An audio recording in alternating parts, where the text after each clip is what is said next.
Welcome back to the deep dive. Today we're taking on a deep dive that's it's really personal but also profoundly scientific. How to build emotional safety inside your mind. That's right. Our listener came to us looking for a roadmap, and they really acknowledged a fundamental truth. The external world is inevitably chaotic. I mean, that's just a given. Yeah. But the core mission here is realizing that your internal emotional experience, it just doesn't have to mirror that chaos. I think that hits home for so many people. We spend so much energy trying to control our external circumstances, the job, the relationships, the world news. But what happens when all that effort fails? Where do you go? Our sources today, they really provide an answer. They pull together modern neuroscience, specifically things like polyvagal theory and predictive processing alongside... Yeah, we have a really comprehensive mind-body approach that moves beyond, simple affirmations or positive thinking. We're not talking about eliminating all stress or forcing yourself to achieve some kind of constant, totally unrealistic state of happiness. Right. Our mission is about developing a deep, functional, internal foundation so that when life inevitably gets bumpy, when you face uncertainty or loss or stress, you have a secure, safe place to return to, and that place is you. Okay, let's unpack this. We're focusing on the measurable neurophysiological substrates, the actual science that make internal safety possible. Yeah. We're asking, what does the body need to feel reliably safe? And maybe more importantly, how do we teach the mind to start overriding those vital signals with these self-generated alarms? Exactly. So we need to start with a crucial distinction, because when most people say they want emotional safety, they often mix it up with wanting constant happiness or, certainty. But the research is crystal clear. Emotional safety is distinctly not the same as happiness. It's a critical difference. Psychodynamic and clinical approaches, they define emotional safety as this fundamental foundational state. It's a sense of physical and emotional well-being that is free from the pressure of need and chronic anxiety. Okay, free from the pressure of need. Think about that definition. Yeah, it doesn't require you to be successful or financially secure or even certain about tomorrow. It just means feeling internally safe, even when your external life is utterly uncertain. So wait, I can be intensely stressed about a major deadline or worried about a family member and still feel internally safe? How is that even possible? If I'm anxious, surely I'm not safe. That's the confusion we need to resolve. Anxiety is a signal. It's a physiological state of high arousal. Safety is the foundation upon which you process that arousal. And this is where polyvagal theory provides the roadmap. It gives us the actual neurophysiological substrate. Feelings of safety are an emergent property of our autonomic state. Okay, let's break down that mechanism. For listeners less familiar with polyvagal theory, what is the autonomic state actually telling us? So the autonomic nervous system, which controls all the involuntary actions of our body, it operates on a kind of hierarchy. Right. At the very top is the regulated state. It's often called the ventral vagal complex, and it's characterized by calmness, stillness, and social engagement. So that's the ideal state. It is. If your system is regulated and calm, it enables what the theory calls interpersonal accessibility, connection, and co-regulation. This naturally leads to positive feelings, things associated with trust, love, and intimacy. So in short, safety starts deep inside the body. It's signaled by a calm state, not necessarily by a calm environment. Exactly, not by a calm environment. If that system gets triggered, if the nervous system perceives a threat, we drop down into sympathetic arousal. The fight or flight. The fight or flight, or even further down into dorsal vagal, which is that shutdown or freeze response. So if my body perceives calmness, feelings of safety emerge. If it perceives threat, the defensive systems just take over and they override all the higher cognitive functions. That is the crucial hierarchy. Yeah. And what's most fascinating in the literature, especially around development and therapeutic change, is this paradox of enough safety. Enough safety. Yeah, we intuitively think the goal must be maximum possible safety, all the time. But the research suggests otherwise. They state that ontogenetic development and therapeutic progress, they don't require the continuous maintenance of maximum possible safety. Exactly. Think about it. If you were always perfectly safe, you would never encounter challenges, you'd never build resources, and you would never grow. So the goal isn't sterile perfection. Not at all. Instead, the sources argue we need enough safety, adequately and timely modulated according to our developmental needs and treatment phases. That concept of timely modulation is profound. In a supportive relationship or a good therapeutic setting, The external person sort of acts as a modulator, right? They bring you back to a regulated state when you've gone too far. So when we build internal safety, we become that modulator for ourselves. Precisely. SACI allows for managed risk-taking and necessary exploration. Think of it again using the secure base analogy. Okay. If a child has a secure emotional base, they can wander off and explore the dangerous, unpredictable playground because they know they have a safe harbor to return to. Boy, they can always run back. For us as adults, internal safety provides that secure base. It enables us to take the intellectual, professional, or emotional risks that are required for growth. So this brings us to our first debate question. Is emotional safety something we feel or something we build? You know, it starts fundamentally as a feeling. It's a physiological sensation that the autonomic nervous system is calm enough to enable connection and growth. Right, it's a state. It starts as a state, but when you consistently challenge yourself within that secure framework, when your body signals calm and you survive minor uncertainties without, falling apart, the brain updates its predictive models about your own capacity. So it's learning. It's learning. The internal safety mechanism moves from being a subjective feeling that depends on a moment-to-moment state to becoming an objective, resilient neurophysiological foundation, a reliable internal resource that you carry everywhere. It transitions from a temporary state to a permanent trait. Exactly, from state to trait. And that shift is the entire mission, isn't it? It means you aren't waiting for the environment to keep you safe. You are the source of safety. That's the goal. Okay, so we've defined internal safety as this deep, regulated foundation that allows for growth. But before we get to the solutions, we have to look at the problem head on. For many listeners, the biggest threat isn't a job loss or a volatile market. It's what's happening in between their ears. The core idea the source is present is, frankly, startling. Many people are not afraid of the world, but are genuinely afraid of their own thoughts. This is the central premise behind metacognitive therapy, or MCT, and it directly tackles why the mind stops feeling like a refuge. The core finding is that psychological distress, whether it's anxiety, depression, PTSD, obsessive symptoms, it's maintained not just by the content of the negative thoughts, Right. but by the maladaptive patterns of thinking itself. The mind becomes the most unsafe place because we are constantly attacking ourselves or preparing for an attack from within. This sounds different from, say, traditional cognitive therapy, which usually tells you to challenge the content of the thought. MCT seems to be saying, no, it's the process that's the problem. Precisely. We focus on the mode of processing, not just the labels of the thoughts. MCT links emotional problems largely to what they call the cognitive attentional syndrome, or CAS. The CAS. Yeah. The CAS is essentially a chronic, debilitating state of processing threats, whether they're real or imagined.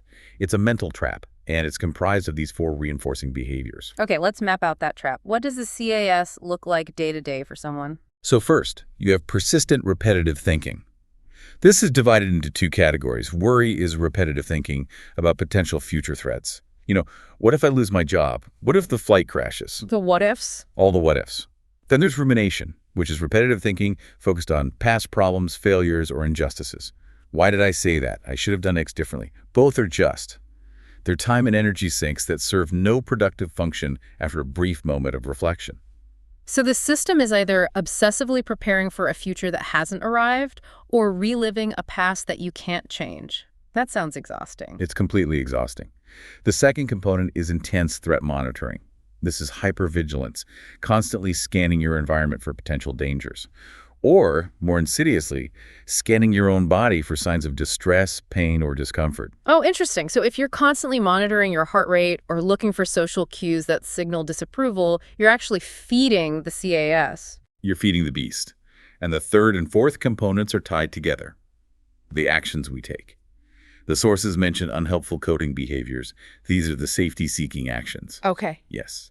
And these are often subtle things you do in the moment to feel better or to prevent a feared outcome, but they actually reinforce the anxiety in the long run. Like what? What are some examples? Things like over-preparing for a presentation to an excessive degree, constantly checking your phone or your email, repeatedly seeking reassurance from friends or family. Or just avoiding certain situations altogether. Exactly. Those behaviors are the visible manifestation of this underlying metacognitive trap. This analysis, it leads us right to the critical dual nature of the inner voice. When we examine psychodynamic theory, that inner voice, the mechanism of defense, the self-critical mechanism, it was originally intended as a protector, wasn't it? Absolutely. We develop defense mechanisms, like the one cited by figures like Anna Freud, to maintain psychic homeostasis and keep us safe from overwhelming internal or external pressures. So its original function was survival. Correct. The original evolutionary function was survival. Stay alert, predict dangers, and avoid errors.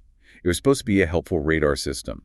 However, dysfunctional metacognitive beliefs flip this protective mechanism into an attacker. Okay, can you elaborate on that difference between the protective function and the destructive attack?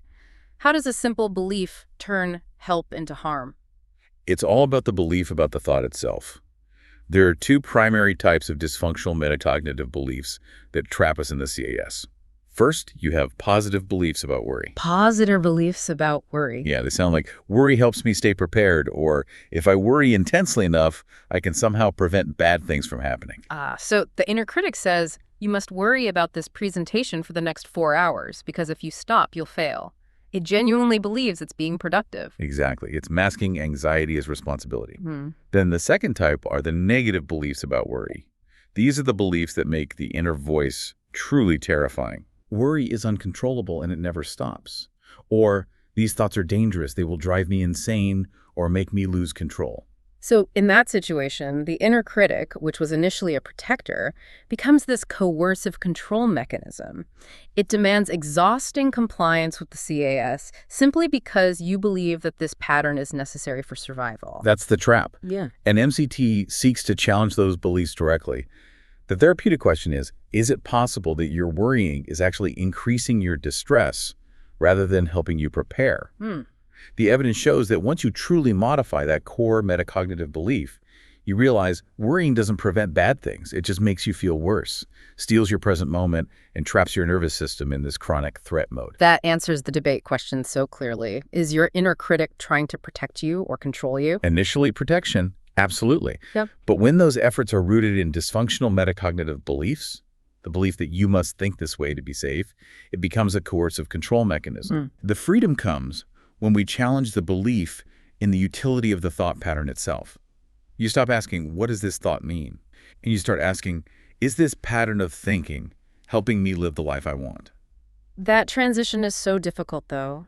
If the mind has become a source of internal chaos, constantly demanding vigilance, how do we introduce certainty back into that system? The sources point strongly toward the counterintuitive power of predictability, specifically through the implementation of meaningful rituals. The nervous system is always looking for signals of safety. And one of the clearest, most profound signals it can receive is consistency. Right. If your external or internal life feels like constant unpredictability, including how you eat, how you sleep, how you schedule activities, it keeps the body locked in high alert.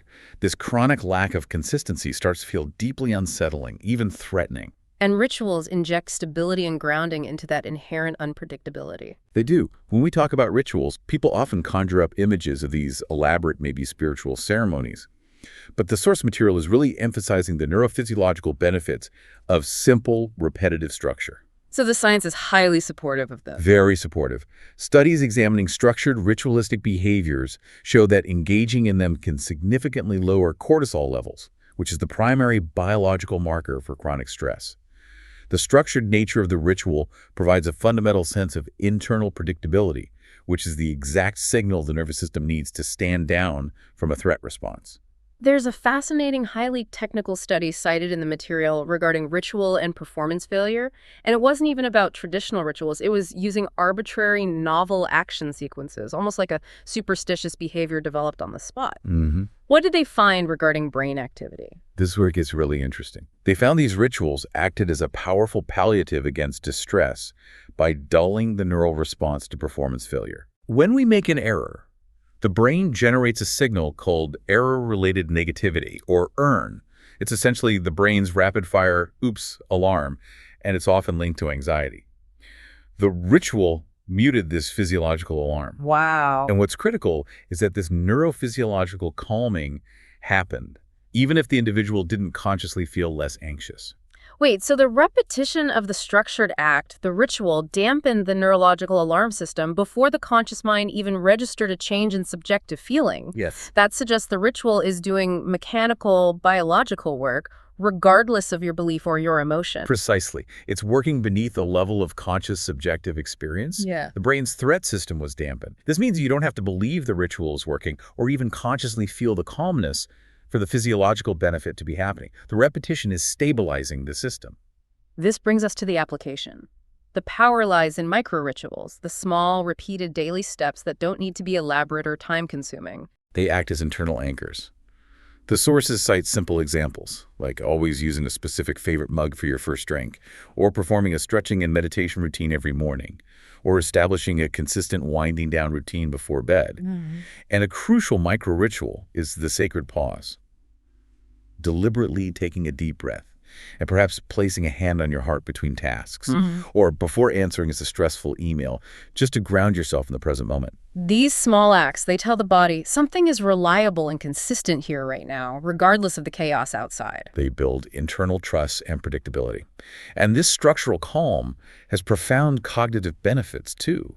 The research shows that participants who engaged in small, pre-task rituals actually performed better on cognitive tasks. Really? Yeah, likely because the ritual reduced anxiety and increased focused attention. The routine literally enhanced productivity by calming the system down. But I have to ask the critical question here, which is what separates a helpful ritual from a debilitating compulsion or a neurosis? Right. Both involve repetition. That's an excellent point. The distinction lies in the rigidity and the driver. A compulsion, which is often linked to OCD or high anxiety, is rigid, it's inescapable, and it's driven by fear. Yeah. If I don't do this, something bad will happen. Right. A helpful ritual, conversely, is flexible, it's chosen, and it's driven by intention. I choose to do this because it centers me, but if I miss it, it's okay. Rituals offer structure. Compulsions demand rigidity. So the question we posed, can routine create emotional safety even when life is chaotic? Right. The answer is a resounding yes. It is. Because the predictability provided by the routine acts as an internal anchor that calms biological markers of stress, regardless of the level of external chaos you are managing. Yeah, exactly. That grounding effect of ritual leads us directly to the physical foundation of safety. We are repeatedly reminded in the sources that emotional safety is impossible without nervous system regulation. The key line that anchors this entire discussion is, a calm mind begins in a calm body. This is where we dive into interoception. We have our 5 external senses, but interoception is often called the 6th sense. It is the perception of internal signals from the body information coming from the heart, the gut, the lungs, our internal organs. It is absolutely central to how we experience emotion and how we regulate ourselves. This suggests that if I struggle with emotional regulation, the problem might not start with my thoughts at all. It might start with how accurately I'm perceiving my own body. That link is undeniable, and it's really compelling in the clinical data. Poor or disrupted interoceptive awareness is linked to difficulties with emotion regulation, anxiety, addiction, and chronic pain. The inability to accurately perceive these subtle signals makes it incredibly difficult to identify what you're feeling and therefore impossible to regulate it appropriately.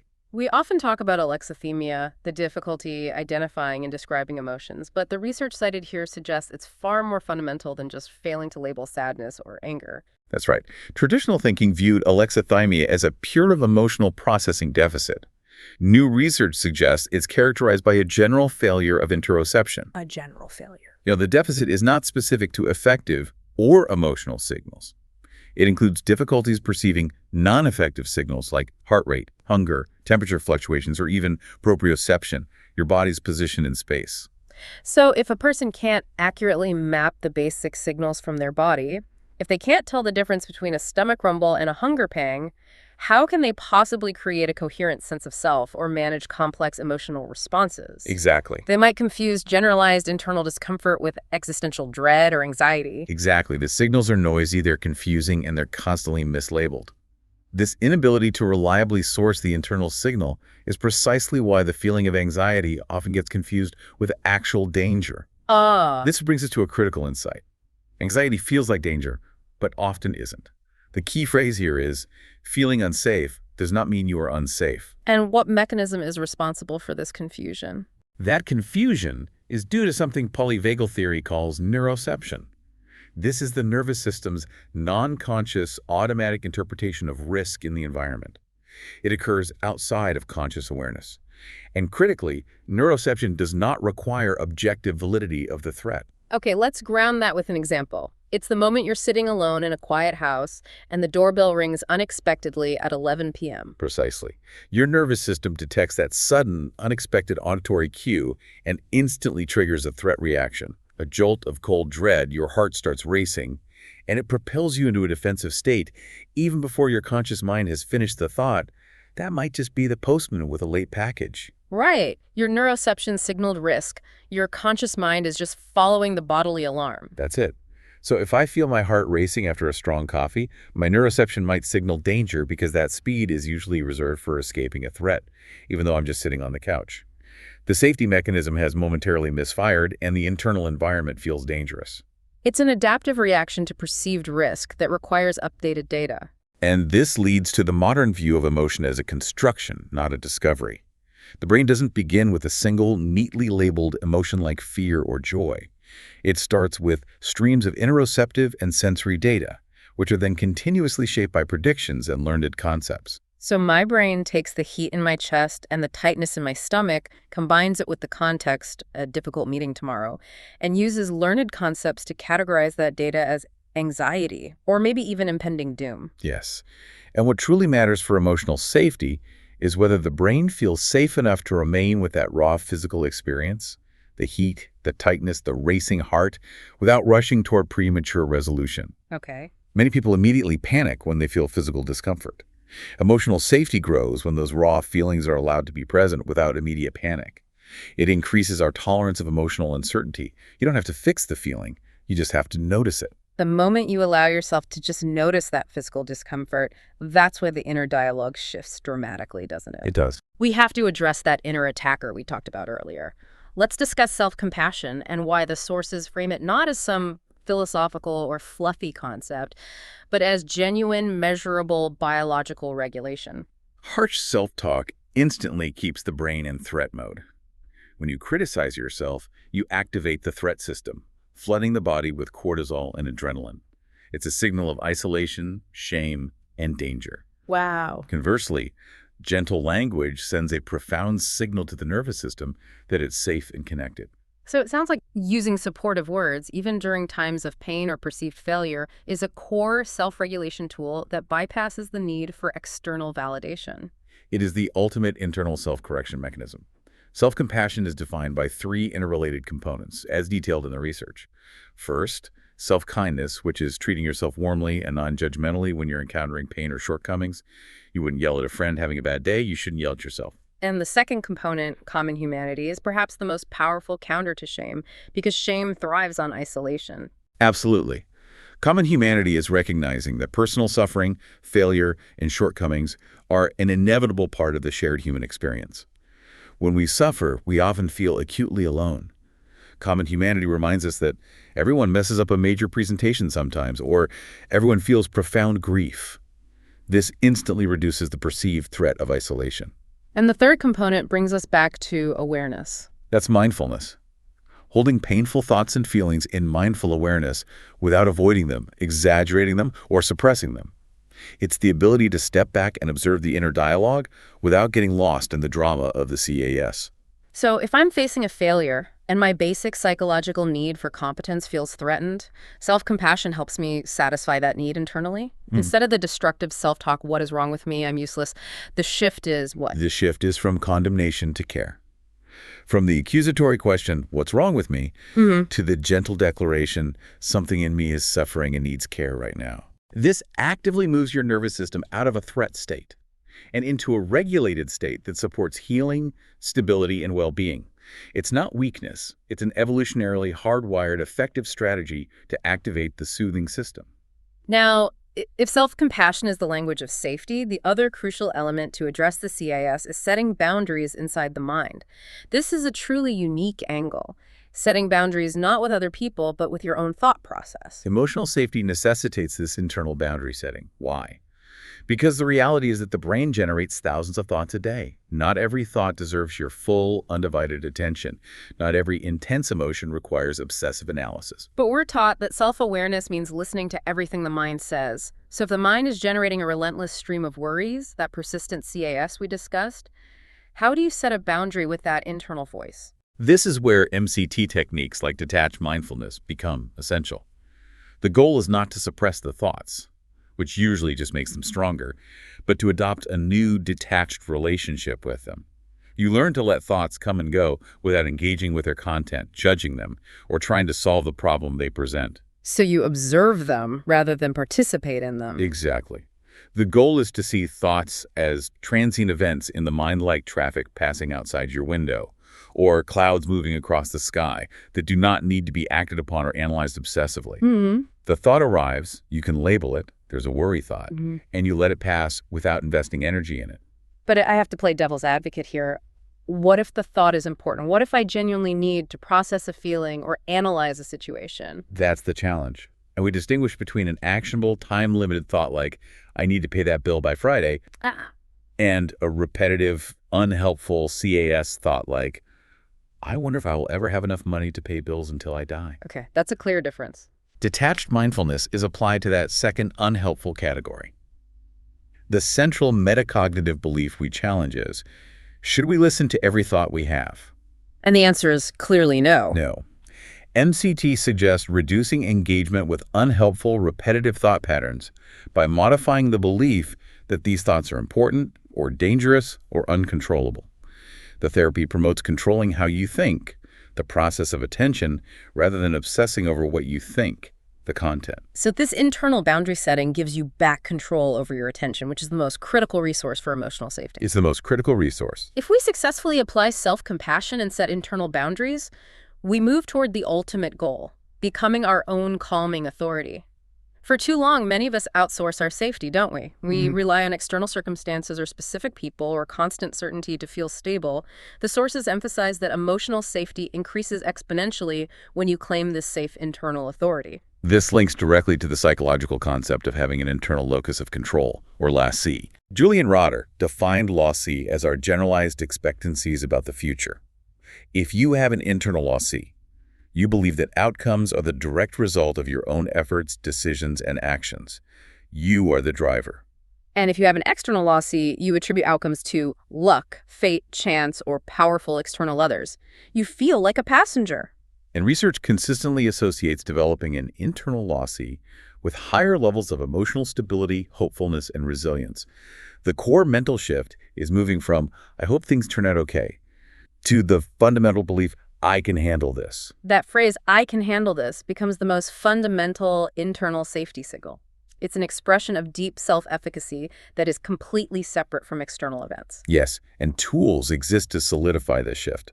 The control, influence, accept model is a powerful mechanism.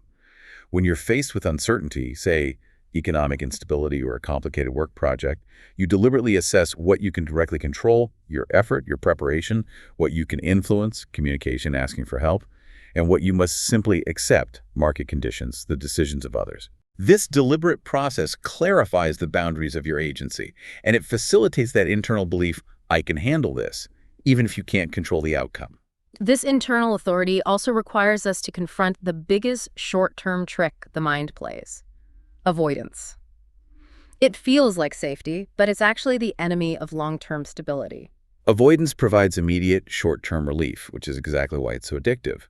But the profound truth is that safety is built by staying, not escaping. Long-term safety and resilience grow through tolerance and exposure, not through running away from discomfort. And the sources detail how safety behaviors, those emotional crutches we use, are insidious because they are a form of partial avoidance. They are so subtle. A safety behavior allows you to engage in a feared situation, but only if you bring your crutch. Maybe you rehearse lines 50 times before a simple social gathering, or you always carry a specific medication just in case. These actions offer quick relief, but they block the crucial opportunity to test your fears against reality. So the crutch prevents the crucial step of therapeutic growth: disconfirmation. Precisely. If I use my crutch and nothing bad happens, my brain assumes the crutch protected me, not that the situation was actually safe to begin with. This prevents the disconfirmation of those anxiety-driven beliefs, keeping the anxiety entrenched and alive. So avoidance weakens emotional safety because it prevents the nervous system from learning the crucial lesson. I survived this discomfort. Exactly. That concept is directly addressed by therapeutic approaches, specifically the idea of the therapeutic window of tolerance. Got it. Approaches like mindful awareness and body-oriented therapy, or MBT, build safety not by eliminating discomfort, but by encouraging the client to stay within the therapeutic window, that zone of optimal arousal. Okay. The therapist helps the client stretch slightly into uncomfortable sensations, like anxiety or physical tension, without allowing them to become overwhelmed and fly out of the window into fight, flight, or freeze. This continuous practice increases the size of the window and the ability to tolerate those uncomfortable sensations, reducing the brain's automatic buffering or protection responses. But if avoidance is so damaging, how do we explain the paradox of people high in trait anxiety who actively seek out fear? Like watching horror films or engaging in adrenaline sports. That seems like anti-avoidance behavior, a sort of self-exposure. That is one of the most compelling applications of predictive processing theory. Highly anxious people often live with noisy, confusing, and contradictory internal signals, that problem of interoception we discussed earlier. Right, the noisy signals. These noisy signals make it hard for the brain to accurately predict future internal states. So how does a horror film help? Yeah, how does it help? Engaging with media that is engineered to elicit high negative states, like a scary movie, provides a powerful and controlled learning tool. It's a simulated emergency where the risk is managed. The strong, predictable, effective response allows the system to gather high-quality, clear data about its own embodied reactivity. So by doing this in a controlled way, the person is actually updating their self-models. They're gaining increased control over those noisy internal signals, which ultimately reduces real-world anxiety because they've learned what their fear response feels like and that they can survive it. That brings us full circle to the final internal authority question. What happens when you trust yourself more than your thoughts? The self shifts its locus of control. You move from being automatically determined by external conditions or internal anxiety, the automatic stimulus response of the CAS, to exercising conscious choice and tolerance. You trust your capacity to manage the internal state rather than believing the thought content dictates reality. That conscious choice and the increased capacity to tolerate discomfort is the robust, resilient foundation of emotional stability. This has been an incredibly layered and rigorous deep dive into the architecture of internal safety. We started by redefining safety as a regulated state, not dependent on external happiness, and we ended with the realization that true stability is built by confronting uncertainty and trusting our own capacity to handle it. The journey to building this resilience involves three crucial, interconnected building blocks based on our sources. First, consistency through structured ritual to calm the biological stress system. Second, self-compassion to signal internal safety and satisfy basic psychological needs. And third, and most crucially, learning to interpret and tolerate the body's signals through interoception and mindfulness, consciously separating feeling from actual danger.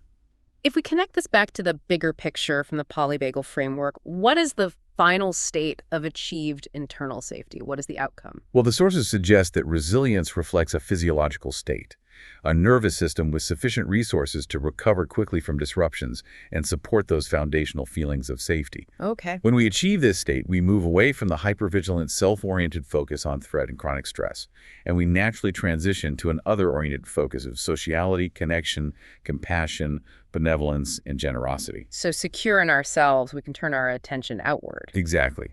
Internal safety truly enables us to thrive socially. And that leaves us with a provocative final thought, especially given that so much of our culture prioritizes stoicism and emotional restraint. Should emotional safety be taught before emotional control? Given that the polyvagal theory emphasizes the foundational role of feelings of safety in enabling homeostatic functions, connection, and exploration, while attempts at forced control, like worry or avoidance, often just reinforce distress, it seems intuitive that the ability to feel safe, the ability to tolerate the raw experience, is the necessary prerequisite for achieving effective emotional control. So you must first create the secure base before you can safely master the territory. That's it. And that is a profound perspective for anyone looking to build a more resilient mind.